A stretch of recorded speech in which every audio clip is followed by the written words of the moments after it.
اعلیٰ حضرت کی زندگی کے بڑے بڑے کارناموں میں سے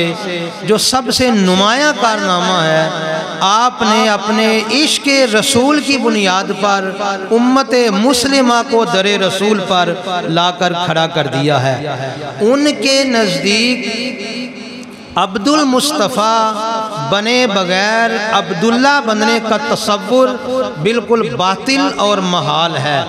وہ کسی ایسے عبداللہ بننے کے قائل نہیں ہے جو عبداللہ بننے سے پہلے عبد المصطفیٰ نہ بنا ہو۔ اور یہ آپ ذہن میں رکھیں، جب عبد کی اضافت اور نسبت اللہ کی طرف ہو تو وہاں عبادت مراد ہوتی ہے، اور جب عبد کی اضافت کسی اور کی طرف ہو تو وہاں عبد سے بندگی اور نوکری مراد ہوتی ہے، وہاں غلامی مراد ہوتی ہے۔ اور خود قرآن مجید کے اندر عبد کی اضافت غیر اللہ کی طرف کی گئی ہے۔ وَأَنْكِحُوا الْأَيَامَ مِنْكُمْ وَالصَّالِحِينَ مِنْ عِبَادِكُمْ، تم میں سے جو بے نکاح ہیں، جو تمہارے بندے تمہارے غلام بے نکاح ہیں، ان کا نکاح کروا دو۔ تو یہاں عباد کی نسبت غیر اللہ کی طرف کی گئی ہے۔ تو جب غیر اللہ کی طرف نسبت عبد کی جائے گی تو معنی ہوتا ہے غلام۔ اسی طرح حضرت عمر فاروق رضی اللہ تعالی عنہ نے بھی صحابہ کرام کے مجمع میں یہ اعلان کیا تھا، کنت عبدہ و خادمہ، میں تو رسول کریم صلی اللہ تعالی علیہ وسلم کا غلام ہوں، آپ کا عبد ہوں۔ تو عبد مصطفیٰ ہونا ہی حقیقت میں عبداللہ ہونا ہے۔ اعلیٰ حضرت امام اہل سنت فرماتے ہیں، عبداللہ تو ہر مومن و کافر ہے۔ عبداللہ بمعنی خدا کی مخلوق، خدا کی ملک، یہ تو ہر مومن و کافر عبداللہ ہے۔ فرمایا مومن وہ ہے جو عبد المصطفیٰ ہے،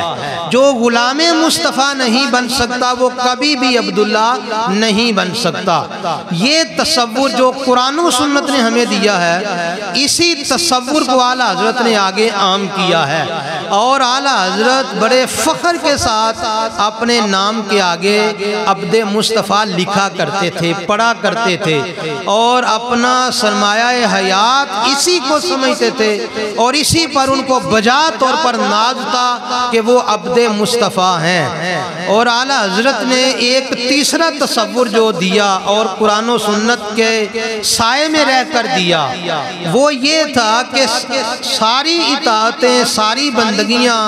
ہر فرض بعد میں ہے، غلامی رسول کا فرض سب سے پہلے ہے۔ اعلیٰ حضرت رحمت اللہ علیہ دلائل دینے کے بعد پھر یہ فرماتے ہیں، پہلے آپ نے دلائل دیے، اور یہ دلائل ہدایت بخشش کے اندر بھی موجود ہیں۔ مولا علی نے واری تیری نیند پر نماز، وہ بھی عصر کی سب سے جو اعلیٰ خطر کی ہے، صدیق بلکہ غار میں جان اس پہ دے چکے، اور حفظ جان تو جان فروز غرر کی ہے، ہاں تو نے ان کو جان انہیں پھیر دی نماز، پر وہ تو کر چکے تھے جو کرنی بشر کی ہے۔ یہ ہے دلائل احادیث کی روشنی میں۔ پھر آگے نتیجہ یہ ہے، ثابت ہوا جملہ فرائض فروع ہے، اصل الاصول بندگی استاجور کی ہے۔ یہ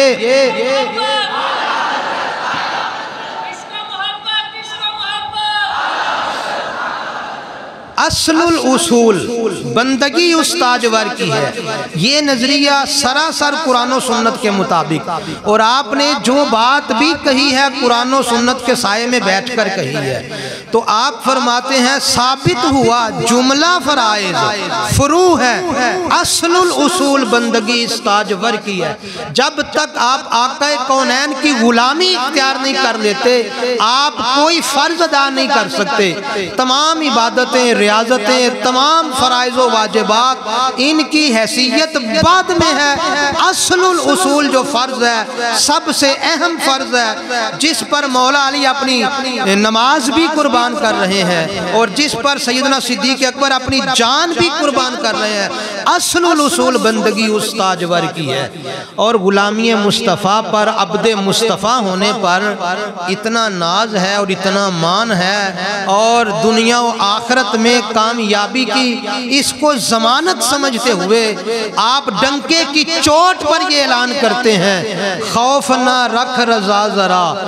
تو ہے عبد مصطفیٰ، تیرے لیے امان ہے، تیرے لیے امان ہے۔ حسد اور بغض کی آگ میں جلنے والوں کے لیے آپ نے یہاں تک بھی ارشاد فرما دیا، یا عبادی کہہ کے ہم کو شاہ نے اپنا بندہ کر لیا، پھر تجھ کو کیا دیو کے بندوں سے کب ہے یہ خطاب، دیو کے بندوں سے کب ہے یہ خطاب، تو نہ ان کا ہے نہ تھا، پھر تجھ کو کیا دیو تجھ سے خوش ہیں، پھر ہم کیا کریں، دیو تجھ سے خوش ہے پھر ہم کیا کریں، ہم سے راضی ہے خدا، پھر تجھ کو کیا دیو کے بندوں سے ہم کو کیا غرض، دیو کے بندوں سے ہم کو کیا غرض، ہم ہیں عبد مصطفیٰ، پھر تجھ کو کیا، تیری دوزخ سے تو کچھ چھینا نہیں، تیری دوزخ سے تو کچھ چھینا نہیں، خلد میں پہنچا رضا، پھر تجھ کو کیا۔ ایک سنی امام تھا، وہ حاضر ہوا جناب پیر طریقت پیر سید مراتب علی شاہ صاحب رحمت اللہ تعالی علیہ، آستانہ علیہ کیلیاں والا شریف۔ وہ سنی امام تھا، کوئی بہت بڑا عالم فاضل نہیں تھا۔ وہ آ کر کہنے لگا کہ حضور ہمارے محلے میں قریب ایک بد مذہب مولوی آ گیا ہے، اور روزانہ صبح فجر کے وقت اٹھ کر تو کبھی وہ علم غیب کے موضوع پر گفتگو کرتا ہے، کبھی حضور کے شان حاضر و ناظر پر گفتگو کرتا ہے، کبھی کسی بات پر کیچڑ اچھالتا ہے، کبھی کسی بات پر اعتراض کرتا ہے۔ روزانہ فجر کے وقت اٹھ کر اس بد مذہب مولوی کا معمول یہ ہے، تو بڑا اس نے پریشان کیا ہوا ہے۔ پیر طریقت رہبر شریعت پیر سید مراتب علی شاہ صاحب رحمت اللہ علیہ نے ایک بڑا پیارا نسخہ ارشاد فرمایا، جس وقت وہ سپیکر کھول کر تو حضور کے علم غیب پر اعتراض کرے، حاضر و ناظر پر گفتگو کرے اور اہل سنت کے دیگر عقائد پر بولے، تو تم سپیکر اپنی مسجد کا کھول کر اعلیٰ حضرت کا یہ کلام پڑھنا، سر سوئے روزہ جھکا، پھر تجھ کو کیا، دل تھا ساجد نچدیا، پھر تجھ کو کیا، بیٹھتے اٹھتے مدد کے واسطے یا رسول اللہ کہا، پھر تجھ کو کیا، نجدی مرتا ہے کہ کیوں تعظیم کی، یہ ہمارا دین تھا، پھر تجھ کو کیا، یا عبادی کہہ کے ہم کو شاہ نے اپنا بندہ کر لیا، پھر تجھ کو کیا، دیو تجھ سے خوش ہے، پھر ہم کیا کریں، ہم سے راضی ہے خدا، پھر تجھ کو کیا،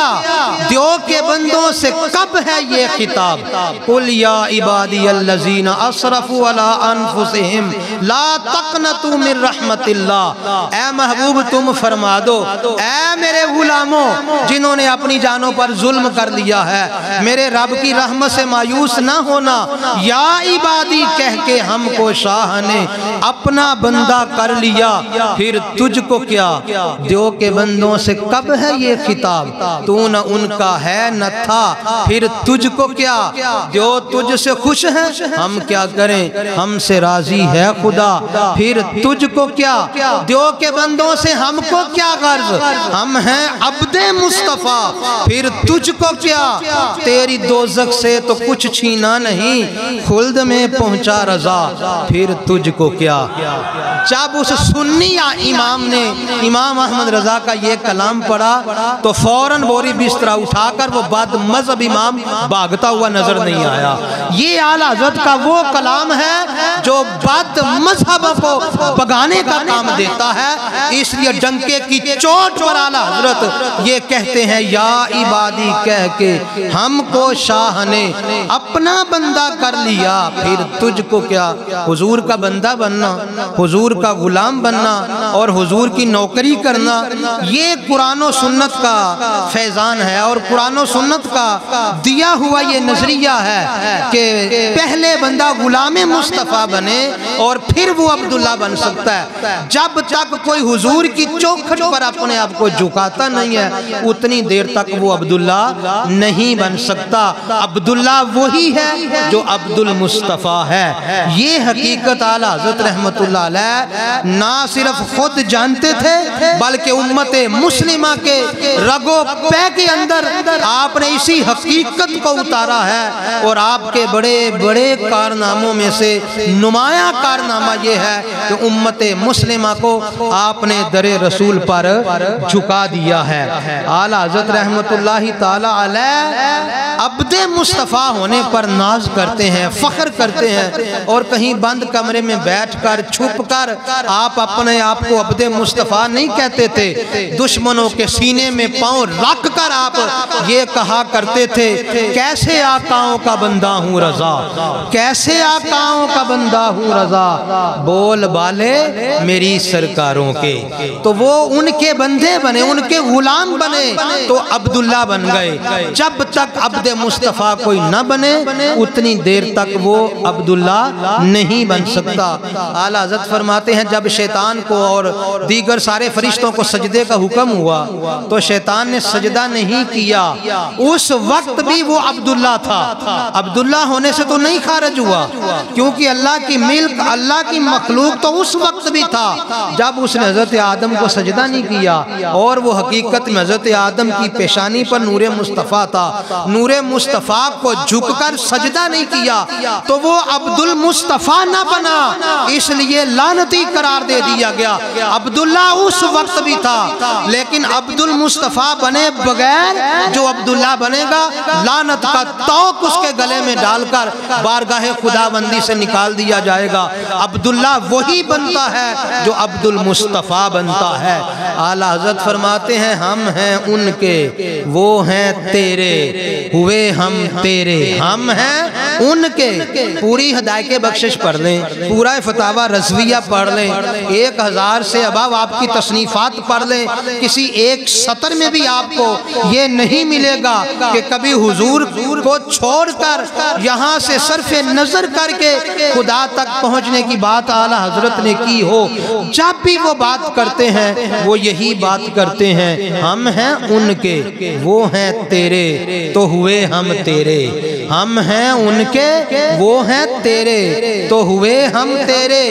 اس سے بڑھ کر تیری سمت اور وسیلہ کیا ہے؟ خدا تک پہنچنے کا ایک ہی وسیلہ ہے، آقا دو جہاں صلی اللہ تعالی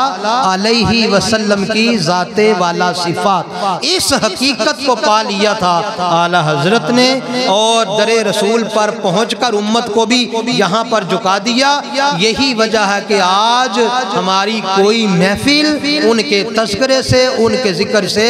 خالی نہیں رہتی، کیونکہ غلامی رسول کا پٹا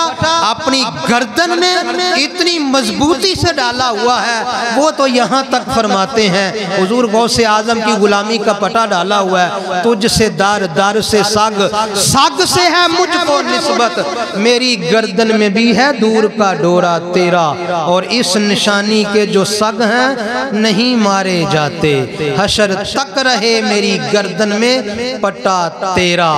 غلامی رسول کا پٹا ہو تو پھر شیطان اس کا کچھ نہیں بگاڑ سکتا، بلکہ دنیا کے سارے شیطانوں کو وہ اپنے آگے لگا کر بگا دیتا ہے۔ کل کے رضا ہے خنجر خونخوار، برقبار آدھا سے کہہ دو خیر منائے